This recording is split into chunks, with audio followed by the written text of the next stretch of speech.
ओम शांति। आज अव्यक्त मुरली का रिवाइज डेट 18 जनवरी 1978। मुरली का मुख्य पॉइंट्स बाप दादा की महावाक्यों में। आज का दिन स्मृति दिवस भी है और समृद्धि दिवस भी।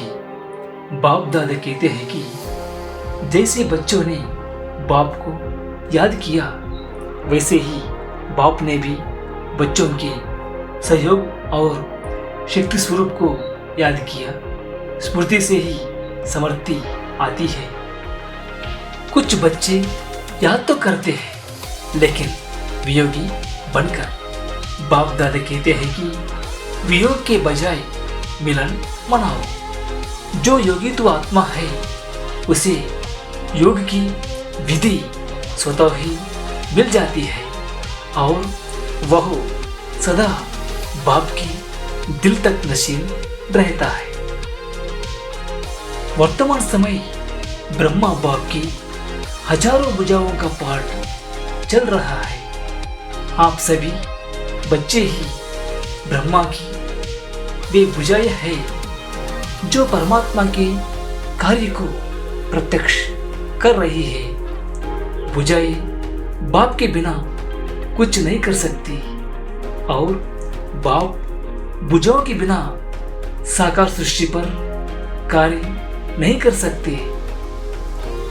बाप दादा हर बच्चे को लाइट हाउस, माइट हाउस के रूप में देखते हैं। जैसे एक लाइट पूरे वातावरण को बदल देती है, वैसे ही आपकी रूहानी लाइट से विश्व का वायुमंडल बदलना चाहिए। जहाँ लाइट है वहाँ माइट अर्थात शक्ति स्वतः ही आती है।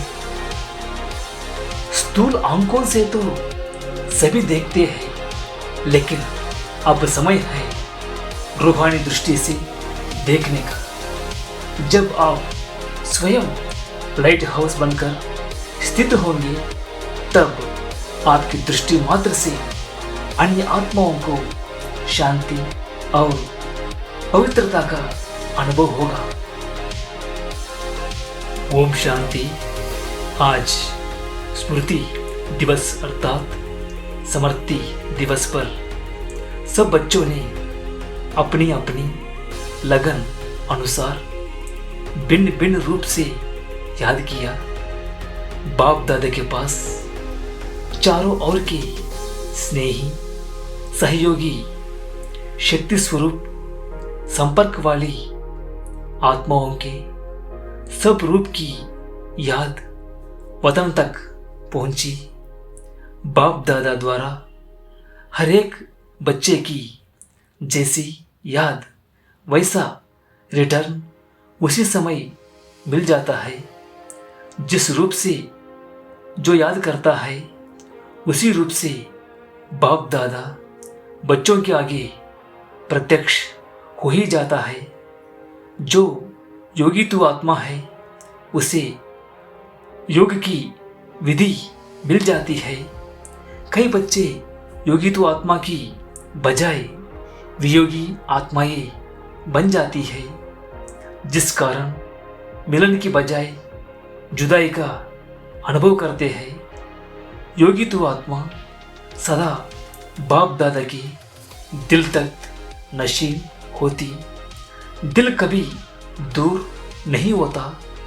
वियोगी आत्माएं वियोग के द्वारा बाप दादा को सामने लाने का प्रयत्न करती है। वर्तमान को भूल बीते को याद करती है। इस कारण बाप दादा कब प्रत्यक्ष दिखाई देते, कब पर्दे के अंदर छिपा हुआ दिखाई देते, लेकिन बाप दादा सदा बच्चों के आगे प्रत्यक्ष है।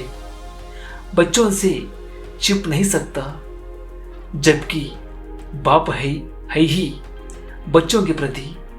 जब तक बच्चों का स्थापना के जो कर्तव्य का पाठ है, तब तक बाप दादा बच्चों के हर संकल्प और हर सेकंड में साथ साथ है। बाप का वायदा है साथ चलेंगे। कब चलेंगे? जब कार्य समाप्त होगा। तो पहले ही बाप को क्यों बेच देते हैं? बाबा चला गया, यह कहो, अविनाशी संबंधों को विनाशी क्यों बनाते हो? सिर्फ पार्ट चेंज हुआ है। जैसे आप लोग भी सेवा स्थान चेंज करते हो ना, तो ब्रह्मा बाप ने भी सेवा स्थान चेंज किया है। रूप वही, सेवा वही है। 1000 भुजा वाले ब्रह्मा के रूप का वर्तमान समय पाठ चल रहा है। तब तो साकार सृष्टि में इस रूप का गायन और यादगार है। बुझाए बाप के बिना कर्तव्य नहीं कर सकती। बुझाए बाप को प्रत्यक्ष करा रही है, कराने वाला है, तब तो वो कर रहे हैं। जैसे आत्मा के बिना बुझाए कुछ नहीं कर सकती, वैसे बाप दादा कंबाइंड रूप की सोल के बिना बुझाए रूपी बच्चे क्या कर सकते? हर कर्तव्य में अंत तक पहले कार्य का हिस्सा ब्रह्मा का ही तो है ही। ब्रह्मा अर्थात आदिदेव, आदिदेव अर्थात हर शुभ कार्य की आदि करने वाले। बाप दादा की आदि करने के बिना अर्थात आरंभ करने के बिना कोई भी कार्य सफल कैसे हो सकता? हर कार्य में पहले बाप का सहयोग है। अनुभव भी करते हो, वर्णन भी आप करते हो, फिर भी कब कब भूल जाते हो। प्रेम के सागर में, प्रेम की लहरों में क्या बन जाते हो? लहरों से खेलना है, ना कि लहरों के वशीभूत हो जाना है। गुणगान करो लेकिन घायल नहीं बनो। बाप देख रहे हैं कि बच्चे मेरा साथी है, और बच्चे जुदाई का पर्दा डाल देखते रहते हैं, फिर ढूंढने में समय गंवाते हैं। हाजिर हजूर को भी छुपा देते। अगर आंख बेचैनी का खेल अच्छा लगता है तो खेल समझकर बने खेलो, लेकिन स्वरूप नहीं बनो। बहलाने की बातें नहीं सुना रहा है, और ही सेवा की स्पीड को अति तीव्र गति से देने के लिए सिर्फ स्थान चेंज किया है। इसलिए बच्चों को भी बाप समान सेवा की गति को अति तीव्र बनाने में बिजी रहना चाहिए। यह है स्नेह का रिटर्न। बाप जानते हैं बच्चों को बाप से अति स्नेह है, लेकिन बाप का बच्चों के साथ साथ सेवा से भी स्नेह है। बाप के स्नेह का प्रत्यक्ष स्वरूप सेवा से स्नेह है। जैसे पल पल बाबा कहते हो, वैसे हर पल बाप और सेवा हो, तब ही सेवा कार्य समाप्त होगा और साथ चलेंगे। अब बाप दादा हर एक बच्चे को लाइट हाउस के रूप में देखते हैं। माइक पावरफुल हो गए हैं, लेकिन लाइट और माइक तीनों ही पावरफुल साथ साथ चाहिए। आवाज में आना सहज लगता है ना? अब ऐसी पावरफुल स्टेज बनाओ जिस स्टेज से हर आत्मा को शांति, सुख और पवित्रता की तीनों ही लाइट्स अपनी माइट से दे सको। जैसे साकार सृष्टि में जिस रंग की लाइट जलाते हो तो चारों ओर वही वातावरण हो जाता है। अगर हरी लाइट होती है तो चारों ओर वही प्रकाश छा जाता है। एक स्थान पर होते हुए भी एक लाइट वातावरण को बदल देती है।